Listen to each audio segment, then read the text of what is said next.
안녕하세요. 한 줄일기입니다. 저는 평범한 행복을 꿈꿨습니다. 하지만 제 인생은 늘 폭력과 눈물, 그리고 배신의 연속이었죠. 기구하고도 파란만장했던 제 50여 년 인생. 그런데 지금 저는 가장 행복하다고 말합니다. 어떻게 행복할 수 있었는지 오늘 그 이야기를 들려드리겠습니다. 이야기 들으시고 마음에 드셨다면 구독과 좋아요 부탁드리겠습니다.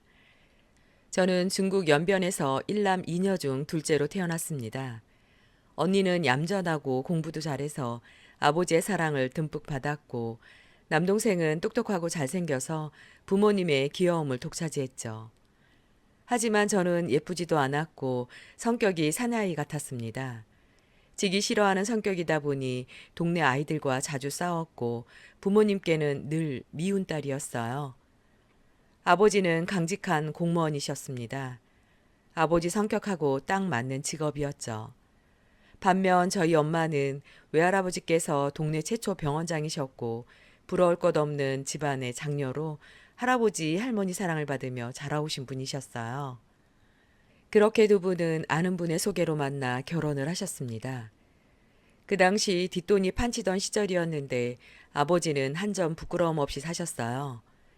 하지만 큰아버지의 잘못으로 아버지가 누명을 쓰셨고 결국 시골로 발령을 받으셨습니다. 그 충격으로 하루도 빠짐없이 술을 드셨어요. 그리고 술에 취해 엄마에게 화풀이를 하며 폭언과 폭행을 했고 한밤중에 우리 삼남매를 깨워 누구 잘못이냐고 엄마 탓을 하며 술주사를 부렸습니다. 아버지가 무서웠던 언니와 동생은 아버지가 옳다고 했지만 저는 늘 엄마 편을 들었고 그 대가로 저는 엄마와 함께 매를 맞아야 했죠. 저를 폭행하면서 자주 그런 말을 하셨어요. 네가 태어나고부터 되는 일이 하나도 없다고요. 그 말을 듣고 저는 어린 나이였지만 그럴지도 모르겠다고 생각했어요. 하루도 집안이 편안한 날이 없었으니까요. 그게 꼭 저로 인해 일어난 일 같았거든요. 그렇게 술에 의존해 사시던 아버지는 다리가 썩어 들어가는 병에 걸리셨고 끝내 30대 젊은 나이에 퇴직을 하게 되었습니다. 직장을 그만두게 된 아버지는 점점 더 술에 의존하셨고 성격은 더 폭력적으로 변해갔습니다. 술에 취하면 전보다 더 심하게 엄마를 폭행했고 엄마는 저희 때문에 참고 또 참고 사셨어요. 돈벌이가 없어지니 집안 형편은 어려워졌고 엄마는 남의 밭을 일구며 장사를 해서 우리를 먹여 살리셨습니다. 엄마의 곱던 손은 늘 갈라져 피가 났고 밤마다 방 한구석에서 눈물을 삼키셨죠. 저는 자는 척했지만 엄마가 눈물을 흘리고 계시다는 걸 알고 있었어요. 그 모습은 지금도 제 가슴에 깊은 상처로 남았습니다. 세월은 흘렀고 성인이 된 저는 회사를 다니며 돈을 벌었지만 그 돈은 고스란히 아버지 손에 들어갔어요. 용돈 몇 푼만 받고 살아야 했죠. 그러던 어느 날 출근하는데 집 옆 중학교에 재직하시는 선생님이 교문 앞에서 저를 부르셨습니다. 출퇴근하는 걸 눈여겨보셨는데 제가 며느리감으로 마음에 쏙 드신다고 하시면서 아들이 있는데 소개해주고 싶다고 하시는 겁니다. 저는 아직 그럴 마음이 없어 죄송하다고 했어요. 지금 집 형편에 그럴 여유가 없었죠. 그런데 한편으로는 집에서 하루라도 벗어나고 싶은 마음도 있었습니다. 그래서 며칠 후 만나보겠다고 말씀드리고 만났어요. 첫인상이 좋았습니다. 그래서 몇 번을 더 만났죠. 만날수록 진실되고 듬직한 사람이더라고요. 그렇게 연애를 시작했고 아버지가 술에 취하지 않은 평일에 남자친구를 부모님께 인사시켰습니다. 두 분 다 마음에 들어 하셨고요. 그러다 제가 집에서 해방되던 날이 있었습니다. 퇴근 후 집에 돌아오니 또다시 술에 취한 아버지가 엄마를 폭행했고 제가 말리자 저까지 폭행하던 날이었죠.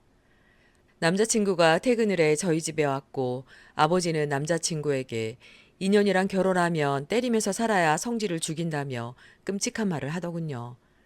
제가 아버지에게 맞고 산다는 얘기를 한 적이 없어 사정을 몰랐던 남자친구는 제가 맞는 걸 보고 놀라서 저를 자기 집으로 데리고 갔습니다. 그날 밤 저는 처음으로 매 맞지 않고 잠들 수 있었어요. 하지만 엄마가 홀로 고생하시는 모습이 마음에 걸렸습니다. 그래서 다시 집으로 들어갔지만 제가 집에 있으니 아버지는 저 보라는 듯이 더 엄마를 괴롭히더군요. 그날도 엄마에게 폭행을 가하던 아버지는 술을 더 사러 가겠다며 나갔고 트럭에 받치는 사고가 나 그 자리에서 돌아가셨습니다. 그런데 눈물이 나오지 않더군요. 슬퍼야 하는데 슬프지가 않았습니다. 아버지가 돌아가시고 한 달 후 저는 남자친구에게 북경으로 가 돈을 벌어오겠다며 북경으로 향했습니다. 한인타운의 부잣집에서 아기를 돌보는 보모일을 시작했어요. 저는 정성껏 돌봤습니다. 집주인은 저를 칭찬하며 다른 집도 소개해 주었죠. 하지만 다른 보모가 저를 모함해 저는 그 집에서 나와야 했어요. 억울했지만 그 당시 저는 엄마도 보고 싶고 집으로 가야겠다 생각하고 있던 터라 말없이 보모 일을 그만두었습니다. 그때 느꼈습니다. 아무리 열심히 해도 누군가의 거짓말 앞에 무너질 수 있다는 걸요. 저는 다시 엄마 집으로 돌아갔어요. 엄마는 돈 없이 돌아온 저를 원망했고 저는 미국 사이판으로 가는 노무 수출에 지원하여 3년 동안 일했습니다. 사이판은 덥고 고된 곳이었어요. 공장에서 12시간 넘게 일하며 하루하루 악착같이 돈을 모았습니다. 3년 만에 돌아와 모은 돈으로 집도 사고 결혼도 하려고 했죠. 제가 돌아왔다는 얘기를 들은 외삼촌이 저희 집을 찾아왔습니다. 사업자금으로 잠깐 쓰겠다며 1년 뒤에 이자까지 주겠다고 돈을 빌려달라더군요. 저는 거절했지만 엄마의 강압 섞인 부탁에 결국 돈을 내주었습니다. 그러나 결과는 사업 실패였어요. 외삼촌 집마저 넘어갔고 저 또한 빈털터리가 되고 말았죠. 25년이 지난 지금까지도 그 돈은 받지 못하고 있네요. 제가 사이판에 있을 당시 간간히 안부를 묻던 남자친구의 편지가 어느 때부터인가 안 오기 시작했습니다. 집에 돌아와 들은 소식은 여자를 만나 다른 지역으로 떠났다는 소식이었죠. 절망 끝에 저는 청도로 가서 지금의 한국인 남편을 만났습니다. 그 사람은 자상했고 뭐든 다 해주었어요. 그리고 한국에서 살자며 더 잘해주겠다고 해 그 말만 믿고 한국행 비행기를 탔습니다. 그러나 결혼 생활은 곧 지옥으로 변했어요. 남편은 생활비를 주지 않았고 돈 얘기만 하면 돈밖에 모른다며 저를 때리기 시작했죠. 자기 분이 풀릴 때까지 저는 맞아야 했습니다. 도망가고 싶었지만 갈 곳이 없었어요. 어쩔 수 없이 생활비를 벌기 위해 식당에서 일하며 외국인 등록증을 만들었습니다. 그렇게 3개월 정도 일했을 때 갑자기 남편의 누나인 신우와 신우딸이 저희 집에 찾아왔어요. 그러면서 하는 말이 저는 한국에 온 지 얼마 안 돼서 통장을 만들 수 없으니 자기네 통장으로 월급을 받으라는 겁니다. 저는 거절했어요. 믿을 수 없으시겠지만 그때부터 저는 1시간이 넘도록 두 사람한테 폭행을 당했습니다. 제 머리채를 잡았고 발로 걷어차고 얼굴을 얼마나 맞았는지 입술이 다 터져서 피가 떨어질 정도였어요. 저는 이렇게는 못 살겠다 싶어 도망쳤습니다. 숙박업을 전전하며 그동안 모았던 돈으로 생활했어요. 그러다 제가 임신을 했다는 걸 알았습니다. 어쩔 수 없이 다시 그 지옥 같은 집으로 들어갈 수밖에 없게 되었죠.